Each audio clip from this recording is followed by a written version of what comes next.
Welcome back to the home front. I'm your host, Reed Galen. Today, I am joined by Clara Mattei. She is a professor of economics at the University of Tulsa and president of FREE, the Forum for Real Economic Emancipation. FREE continues the activities she formerly directed through CHE. You can follow all of their activities at Substack at freeforum.org.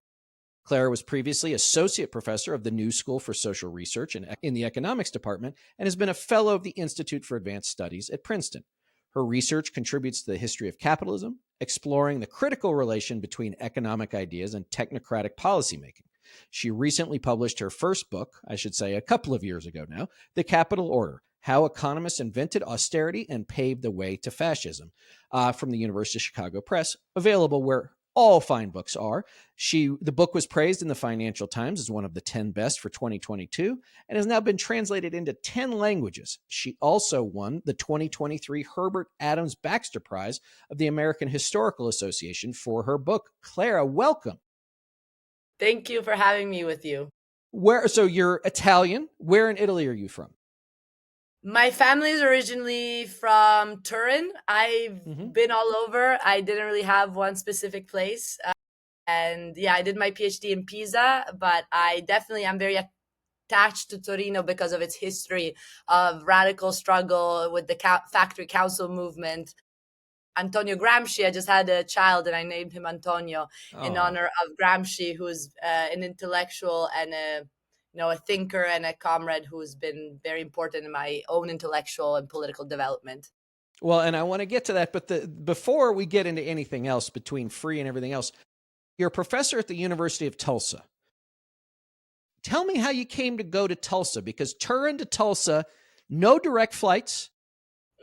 It's an interesting spot. You've been at places like Princeton. So tell me how you ended up in the great state of Oklahoma. It's a long story. I was in New York for many years, and then I had an opportunity to direct a center through the university, and it opened up space for me to say, I've been in very critical economic circles for a long time, and I see how academia tends to just really keep the knowledge to itself.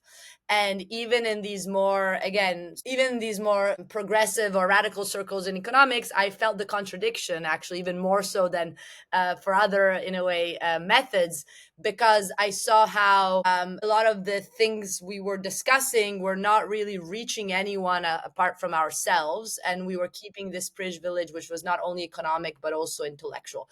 So the point here is that Tulsa has been a really interesting laboratory for me in terms of really trying to be more coherent with my own scholarship and views of social transformation, to say we need some knowledge that actually speaks to the real life problems people face. And this knowledge should not be just, imposed to them from above. It's a knowledge that is built from the participation of those very people that are affected by our economic system. And so how economic knowledge is something we should produce collectively to make it more empowering. Well, certainly Tulsa has both a unique and a tragic history when it comes to what I would say a community there in Tulsa that most people didn't know about until Donald Trump went there in, I think, 2020, right on the anniversary of the Tulsa race riots. But there had been a thriving African-American cultural community, social community, and economic community. And a lot of that was destroyed in some really, really ugly and devastating violence.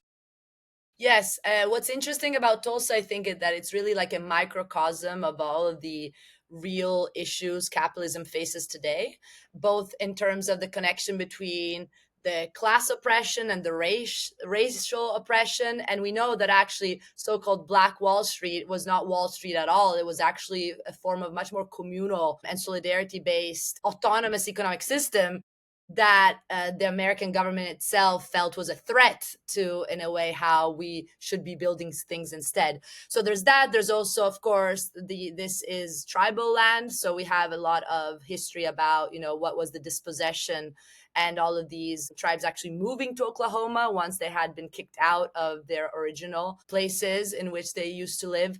So there is that. And then there's, of course, the climate deterioration that is strong here, given that it is a place that is built on oil money. Mm-hmm.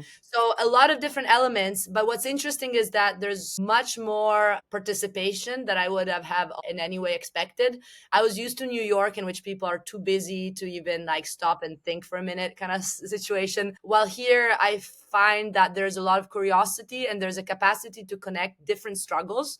So very, very different people sit at our assembly. Right now, the Forum for Real Economic Emancipation meets bi-weekly Mm-hmm. as an assembly, and the assembly is really, really diverse in all respects. And it's interesting because it's a way to really say, well, what unites us is ultimately a quest for a more democratic economy that is failing everybody, of course, the most marginalized first.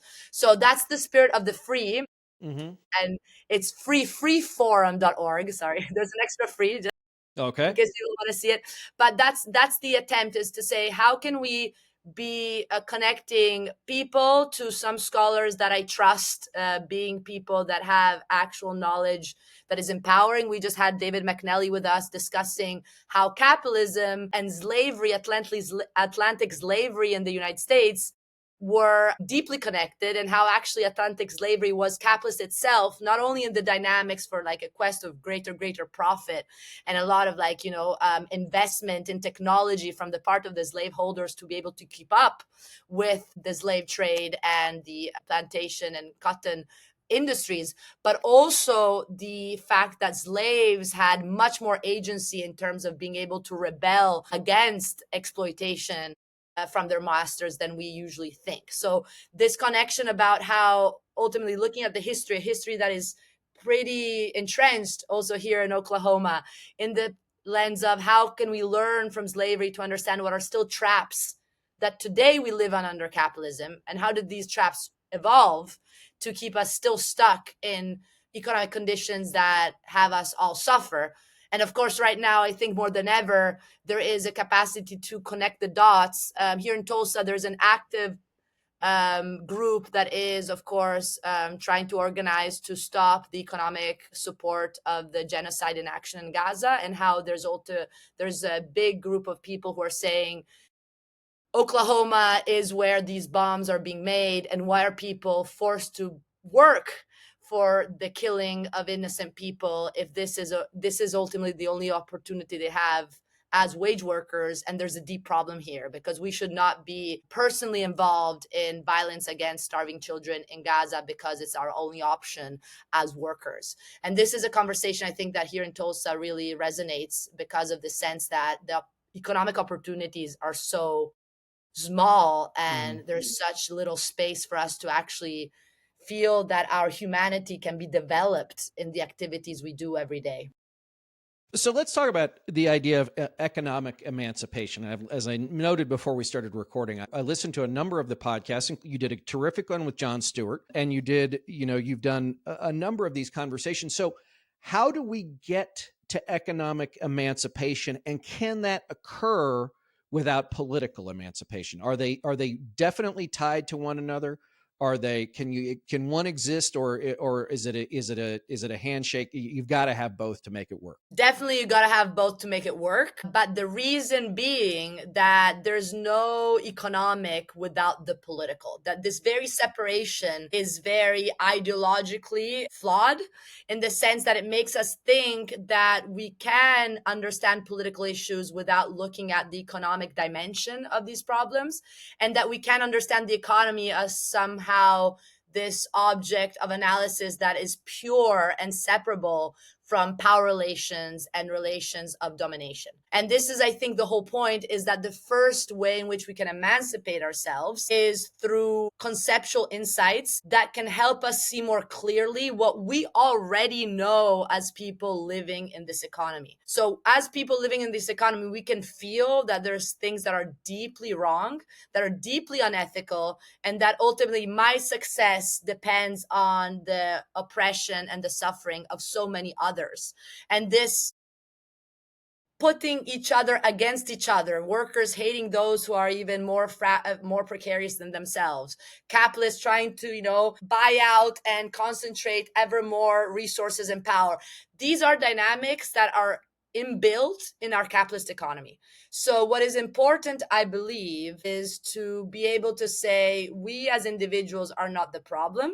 We are actually trapped in an economic system we've created ourselves. So this is very important for me, is that we are the architects and the victims at once. But at the same time, there is the space, given that we are the architects, to rethink the very foundation of our economy. And economy clearly works for its bottom line, which is the accumulation of profit. And right now, the profit margins are soaring, especially because of the constant, extensive devastation and warmongering that we are seeing, while it does not work for what we should care about most, which is the logic of need and of human solidarity, which again, our system was never meant to foster. And this, I think, is the big difference between, the reading of Economic Emancipation at the Free with respect to a lot of liberal progressive talk, is not to blame capitalism for creating this inequality and suffering,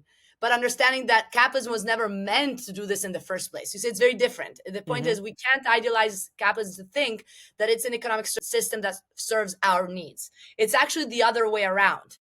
We serve the needs of capital accumulation, meaning economic growth that has very little to do with us and a lot to do with, constant accumulation of money that has as its enabling forces our loss of freedom, our loss of sense of humanity, and of course the enormous devastation of the climate and everything we're seeing. So I was, up until about just over 10 years ago, I was a Republican, right? I wasn't a very good Republican. I was a Trotskyite Republican, but I did have an R behind my name. And since Donald Trump came on the scene, I have left the Republican Party. I've had a much more expansive sort of view of things. But for me, I am still, Clara, trying to figure out the difference between liberal, leftist, progressive, Democrat. And even some of the people I know who spent their lives in the Democratic Party can't necessarily tell me what the difference is. Can you help decode that a little bit for me, at least from your perspective? I'm not asking for a dictionary definition, but from your perspective.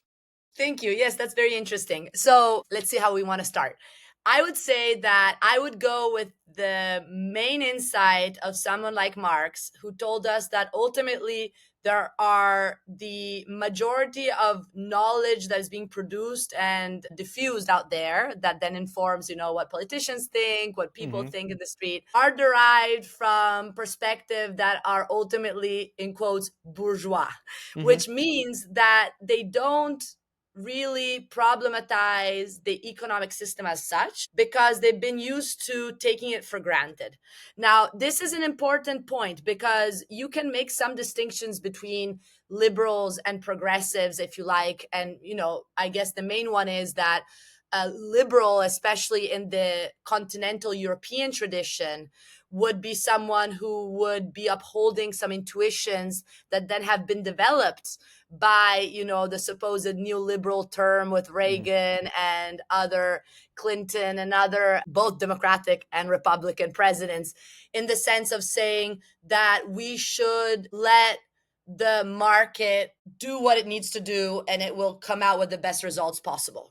Right. The sort of it's either trickle down, right, or rising tide lifts all boats. Absolutely. Exactly. That's the narrative, which of course makes no sense. But the point is that especially if the boats have holes in them. Definitely. And that's a narrative that of course avoids looking at the fact that economic growth is based on unpaid labor of the majority, which maybe we'll get back to in a second. Yep. Progressives in the American tradition, of course, have much more of a hands-on approach in terms of what can the government do to fix social issues that the system has produced. So how can we ultimately use more legislation to, for example, fix poverty and so on? So this is the very banal response. But the point is that both liberals and progressives share what is shared also by others, bourgeois thinkers, which is this idea that we can never really discuss what is unique of our economy, because we're only discussing the economy in general. And the whole point here is to say that there is no economy in general.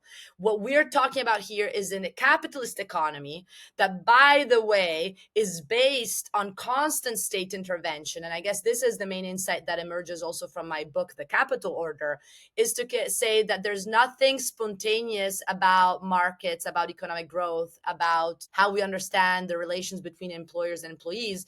It is all forcefully imposed by political institutions. Going back to our point that we need to understand the political and the economic have to be connected, right? It's actually political institutions that enable the maintenance of the majority's conditions in a situation of precarity, so that they have no option but to accept their condition of low wage workers. So this is the main difference, is that I think out there, the spectrum of political possibilities from the right to the left are limited, because they tend to never want to discuss what we hope to bring on the table at the Free, which is what is specific of our economy, what is problematic of the economy more fundamentally in terms of the pillars that it's based on. Why do we delegate all of our decision to private investors that are fewer and fewer, with the bottom line of profit? Why is it that the majority of us has no control over what they do during their workday and do not get to actually keep the value they produced? They go home and they can barely pay their bills. It's not just a matter of neoliberalism. There's something that is much, much deeper and has a much longer history, which is why I think we need to use history to see how we can say, let's go beyond usual categories. Because this is the problem, Reed, I think, is that people now are using very anachronistic categories that are no longer serving the present problems we're seeing. So I don't care if it's Republican or Democratic. I think the point is that there's a lot of Republican voters who feel that there's something wrong about the economy and would like to find solutions that are real solutions, not the solutions that Donald Trump is bringing about just because it's making their life even worse than when they voted for him. Well, and as I've said on several recent episodes, that I think a lot of those voters that voted for Donald Trump were also very aligned with Bernie Sanders in 2015. It might even be aligned with him now, because they were the only two candidates in 2015, 2016 saying, no, you're absolutely getting screwed here. The system is absolutely rigged against you. Now, you can Bernie didn't get elected, so we don't know what he would have done, but you could make at least a baseline argument that he cared about doing something about it. At least you'd hope so. Trump never had any interest in doing that, but he felt a sense of grievance from his own perspective that a lot of those people could share, right? And then, and as I've said before, and I'm sure the listeners are sick of hearing me say it, is, oh, well, they vote against their own interests. Well, they waited for somebody to pay attention to their interests, and when nobody did, they went with anger, right? You're going to ignore me? I'll go with anger instead. So based on just the title of your book, I haven't had an opportunity to read it. Tell us how the capitalism now leads into what we could see as sort of a burgeoning fascistic government that's frankly taking on more of that name almost every day. Thanks. So one insight I think that emerges from historical analysis is that the best government possible for capitalism is potentially a fascist government.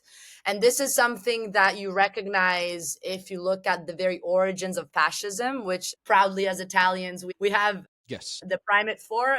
Benito Mussolini was Italian. He took power in 1922 and ruled in Italy until the end of the Second World War, so until 1945. So we had over 20 years of fascist dictatorship. Now, how did this come about? And I think this is really important, is to note that fascist Mussolini was not an enemy to the liberal elite, was not an enemy to the financial establishment. Actually, Mussolini was promoted economically and supported economically by Morgan Chase Bank with all of its crucial resources in order to normalize his fascist dictatorship. So we need to realize that historically, what fascism did well for a capitalist economy was to actually protect it from collapsing. And this is the story I tell. And then I'll connect it to today, because I think you Mhm. also make a point about more like the current evolution. But I want to stress that the origin story is that fascism went hand in hand with those same austerity policies that we've experienced ever since. So for more than a century now. Mhm. And what were these austerity policies meant to do? They were meant to break the back of workers and people who, after the First World War, the Great War, said enough to this system. And they were saying enough to the system, not just, in revolutionary Russia.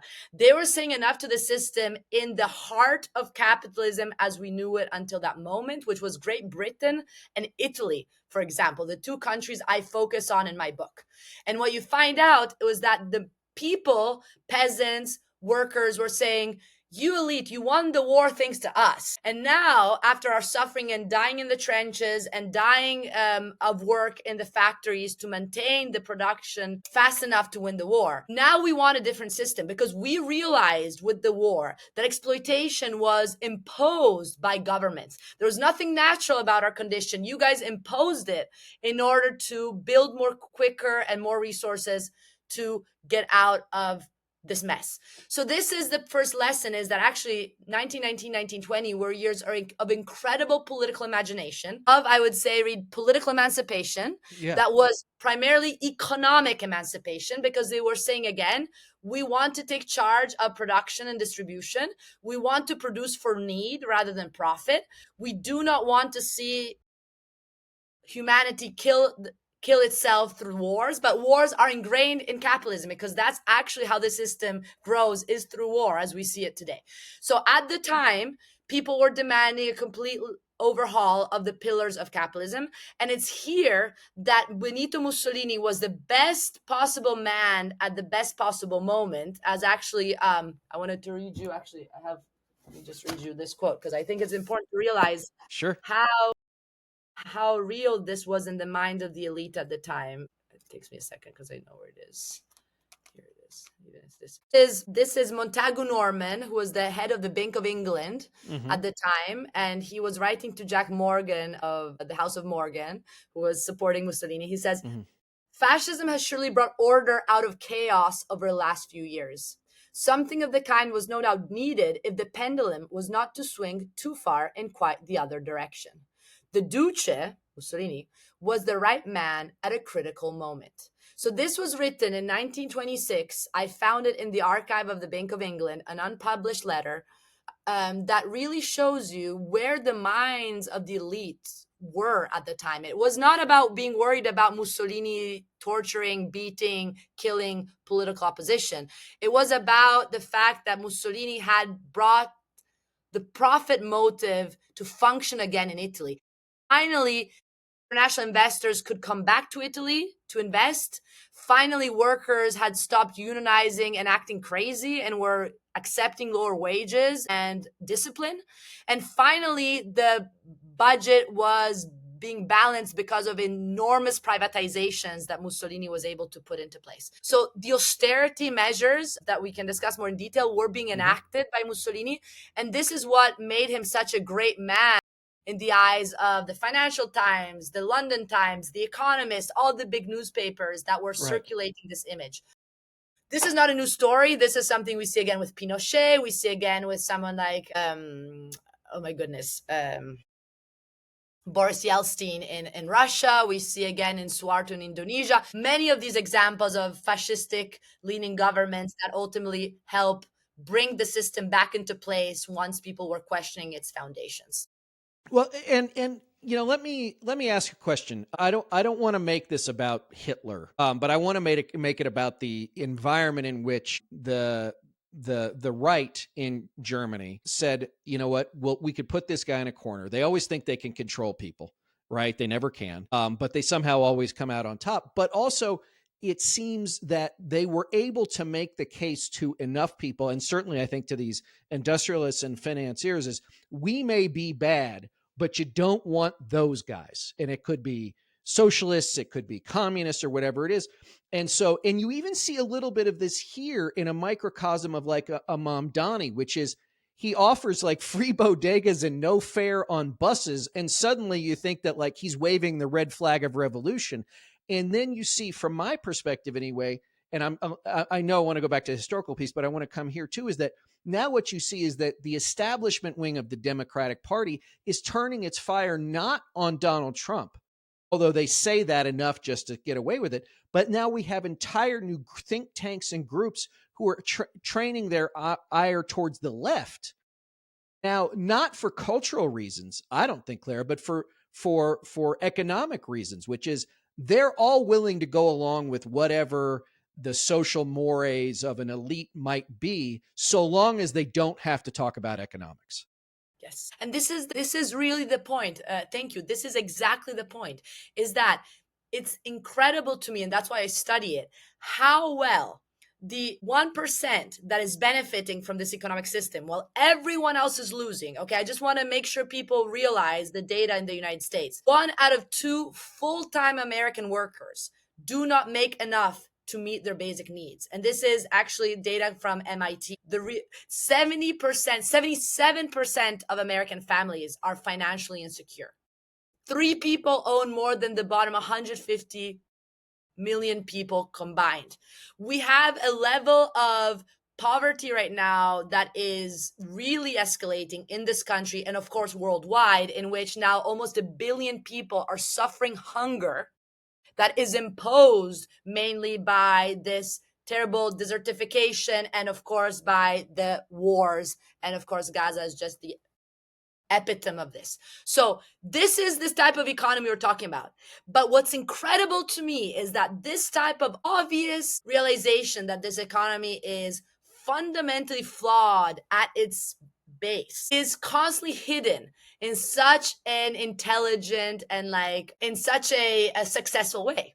And how is it that these obvious facts that we all feel, again, this is the whole point about our forum, is that we all feel that something is wrong, but why don't we have the concepts to express this? And why do we fall victim of exactly what you're talking about, that no one really talks about what matters? How is it that no one really talks about what matters? Because what matters hurts the establishment real deep. So the question is, how is this rhetoric that blinds us from really finding alternatives that would serve us and not the establishment, how are they created? Economists have a huge role in this. And this is a little bit of what I study also in the book, is like economic models that we think are so objective and pure.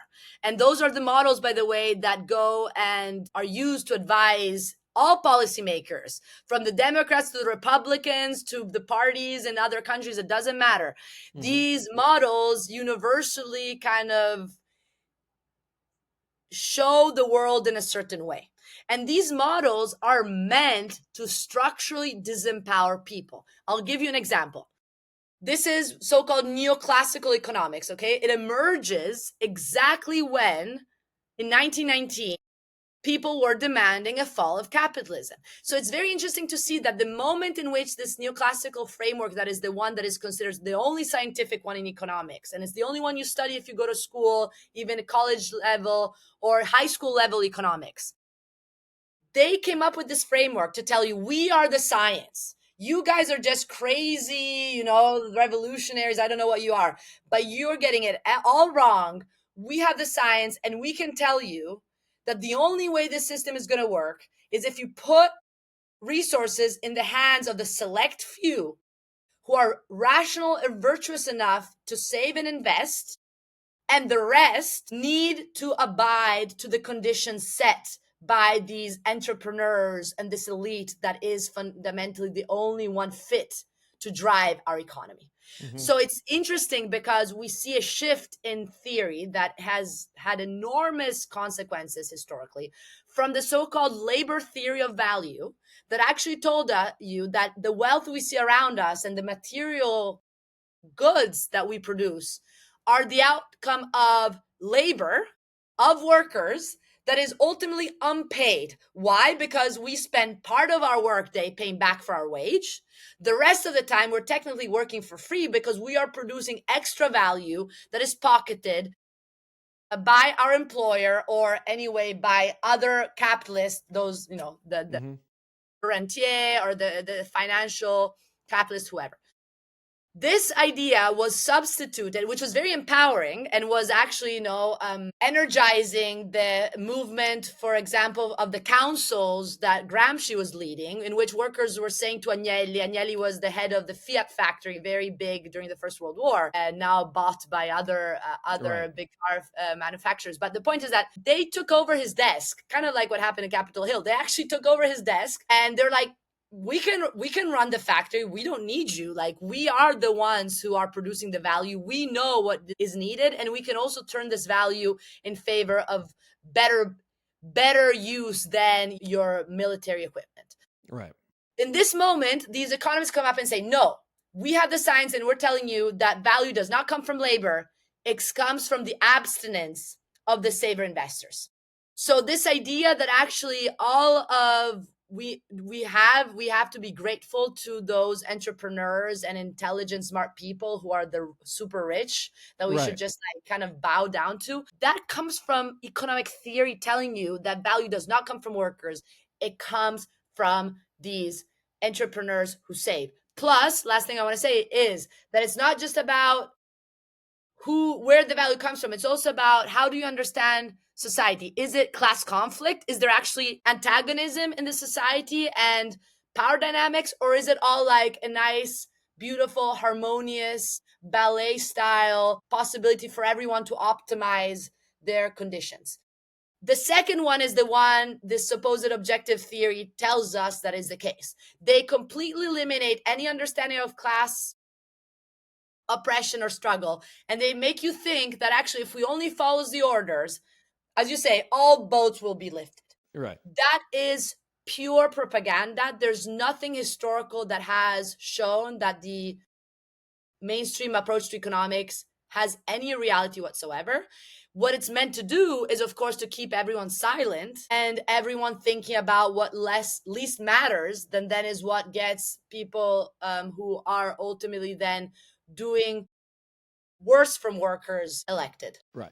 So just a couple more stats. So 70 in a recent Wall Street Journal survey, 71% of Americans said that the American dream is dead if it ever existed. And I saw another thing when I was writing about what you were talking about, about the idea of, financial insecurity. 52% of the country or Americans self-identify as not having either any money invested in the stock market, or if the stock market goes up or down, doesn't affect their financial outcome. So they're completely divorced from it. Now, obviously, if it was a massive crash and they lost their job, but that would be an extreme.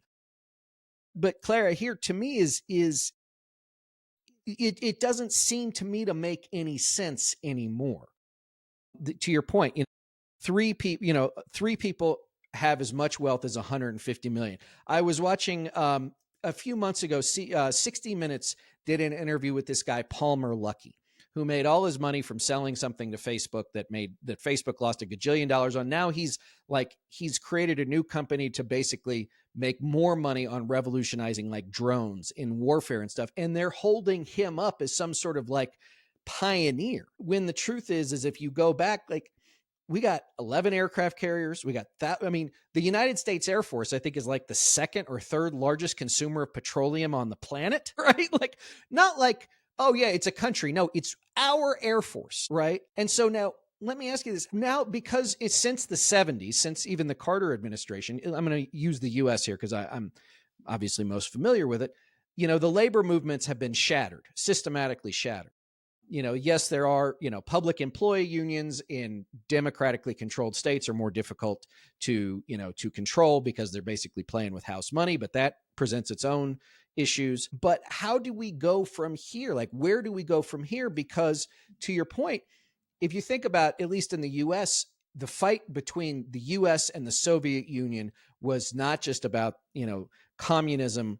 It was communism versus capitalism, which meant that when capitalism won, communism or anything akin to it, I'm not saying I want to go to the days of Stalin or Mao or anything like that, could never be spoken of again, that nothing else could be different, that this is the only way, to your point about neoclassical economics. So how do we, and I heard you say this in another interview, how do we open up our brains to have that imagination again? How do we recreate 100 years ago where it was, in, as you said, a quote, a time of incredible imagination. Like, how do we get back to that place? This is the key question. And I can tell you, in our own effort is to actually build a channel that also we have the YouTube channel, freeforum.org, to provide spaces in which you can interview scholars who use history in an emancipatory way to like denormalize our conversation. This is why history is so relevant, is actually that we tend to use some categories that we take for granted. And if you look at it historically, then you start thinking, well, actually, this was all constructed. And how is it that was constructed? And what was the big effort that was put into constructing this specific way in which we tend to think about things? And that's the first thing, is like we really need to decolonize our minds from the way in which capital has really shifted who we are as human beings. And I think that's where ultimately also leaving a very Western centric view of the world is so important. We are meant to think that we are the best. And you know, I was raised half my time in the United States, and it's really funny because Americans really are born to think, like, are trained to think that there's nothing better than themselves. Mm-hmm. And without knowing anything about anywhere else, nothing about the history. Like, the Middle East has the most sophisticated level of culture in terms of also capacity to be in tune and in organic and what's the word, regenerative connection with nature, with community, But wisdom. Like, is it that the arrogance of empire though? that is the arrogance of, for sure, that's the arrogance of empire. And what's very sad is that ultimately those living in this empire are losing, and this is what you see so well here in Tulsa. And I think that's what's important to see, is that even people within the empire are faring very, very badly, right? And we see right now with the homelessness crisis, people with jobs are homeless. Half of the homeless people work. This is really a situation by which we got to get things straight again, or rethink it. The United States was a country that was founded upon the dispossession of so many people that had very different relations with each other and with nature than the one we have taken for granted. So your question is very difficult, of course, but I think it does go back to what can we do at the level of our community. And you can do many things. I think what the Forum for Real Economic Emancipation is trying to do is to say, what if we try to have an assembly of people who feel something is wrong and come together and talk about it, and talk about all the channels in which we can be active in constructing some concrete change. And it feels like a drop in the ocean, of course, because it starts local, but it's enough to start local, I think, to ignite this imagination. Because, Reed, what you're saying is that this imagination cannot just be given to you by a book. A book can help, but it also has to be given to you by participating actively in a process with others. And I'm learning so much. You know, I'm someone who has had so much privilege in having the time to study and to get my education and to teach students, which is one of the best jobs I think you can have out there. So I know how lucky I am. But the amount of stuff I've learned just to in building and participating in an assembly here in Tulsa is way more than any book I've read, honestly. And the type of knowledge, and especially now with AI basically making it such that no one's even going to read anymore, the real knowledge will come out of experiential possibilities, like being in a room, trying to interact. And you know, there's conflict because we are socialized in a very capitalist world in which we are self-entitled and like don't really know how to interact constructively with others.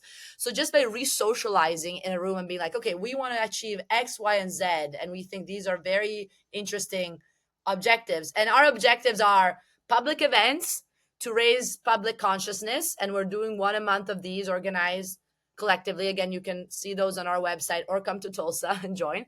But also other things we're trying to do, right? For example, figure out if there's way through tokens of your time and solidarity, come up with different economic relations that are not based on the dollar and extracting our time, but are based instead on solidarity ideas. And that's one project. The other project is a worker center that again goes beyond who do you vote for, Republican or Democrat. Is like we all need support in our workplace because the majority of us are being mistreated and undermined by our boss, and we do not have the tools, especially in a right to work state like Oklahoma. Sure. We have no way to actually express our problems. So that's the other thing we're trying to do here, and hopefully we'll start, because we really just started, is campaigns to empower those workers who are least capable of fighting back from themselves. For example, the Dollar Tree, I think, chain is a very good example. People working at Dollar Tree are literally homeless because they don't make enough to pay Right. rent. So, and these people are just completely substitutable. And they're the old ladies who have nothing, have no social security, have nothing. They're there, and all they can do is try to get a little bit of money working all day for Dollar Tree, not even enough to pay for their rent. So these are the type of people I think that you can try to get on board to build momentum. And I think if there's one campaign that activates more people and that opens up their imagination, so we start with something, and this something will build into something else. Mhm. But we can't be too ambitious from the start, because this ambition otherwise can be, paralyzing, in the sense that you feel like it's too big to ever do anything. But if you start small, just by a meeting, a small task, a way to get people that need help to come and speak to one another, that's already a beginning of building something with potential. And if this were done in many other local places, and we could connect it also with a solid, I think, group of scholars who are actually not bourgeois, but are Mhm. actually able to see what the problems are, then the two could merge into something that potentially has some innovative potential to get us in a more humane track, united. Right. Well, and I certainly hope for that. And I also 100% believe that getting people together in person is probably the most important thing we can do right now. As I have, as you have, I'm sure, I've been to a lot of the places and met with a lot of the people that you're talking about that have been left behind or are working day in and day out and find themselves further back than they were when they got up in the morning. But if you're not going to get off your phone, you're not going to get off your couch, you're not going to see everybody else in 3 dimensions. Right. I mean, I'm glad that you and I can do this over video. I'm glad I can see you. I'm glad I can, we can express it, but it's not the same as if I was sitting in your classroom when we were having that conversation. Right. And so you're never going to convince me that getting people together. And I think their other part is there is, at least the experience I've had, Clara, is that when you get people together too, is, what starts is I've met somebody, becomes an acquaintance, becomes a friend, becomes a confidant, and as you go down that relationship track, I don't want to take all the humanity out of it, you start to build this like glue with one another, right? It's almost Velcro, right? But it doesn't happen unless like people are actually together. All right, this has been Yes. incredible. I want to continue this sooner than later, but I know that you have a lot going on. But before I do let you go, tell me where else we can find Free, where else we can find you, and what else it is we can do to be part of your work. Thank you so much. So Free has a website, freeforum.org. We have a YouTube channel, and there's a way to connect both if you want to be participate in the assembly. Of course, if you're in Tulsa, it's easier. Or if you want to just participate to our events, that's the way to connect. Our next event is going to be on mass incarceration, actually, and how the economy benefits from executing and jailing people. And in Oklahoma, we have the highest rates of female incarceration in the world. Actually, had the primate until last year, I think. Globally speaking, of course, in the United States, we have the largest population in prison behind bars. And again, how does this serve the economy is an important topic. And this one's coming up on October 24th. I do have a small book that is going to come out with Simon and Schuster in January called Escape from Capitalism, that tries to popularize certain key insights that I think can empower and especially bring together the so-called left and the so-called right in a common project. Because again, at this point, and it's really about very, very few impeding the majority to even have humanity.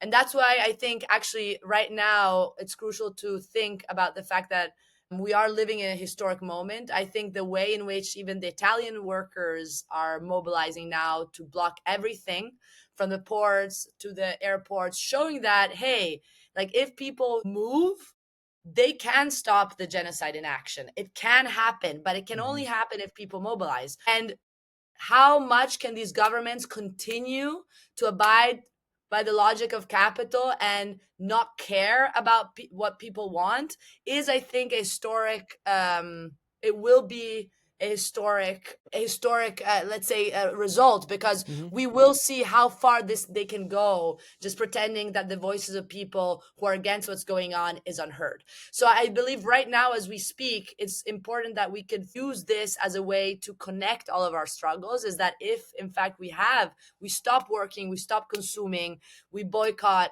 this can show that things can change if people are involved. And this is, I think, part of how the struggle for Palestine is a struggle for our human possibilities for the future, and how we cannot escape a genocide if we don't contest capitalism. This has nothing to do with anti Semitism, it has all to do with profits being made on people's livelihoods. And this needs to stop now. And it can only stop if we can really show how deeply militarism and capitalism are connected with one another.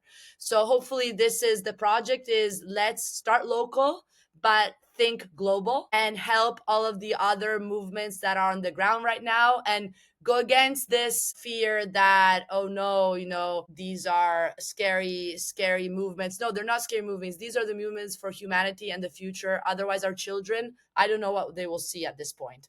So I would say let's all hope to continue fighting and get things moving, going beyond the usual categories that are blocking our minds.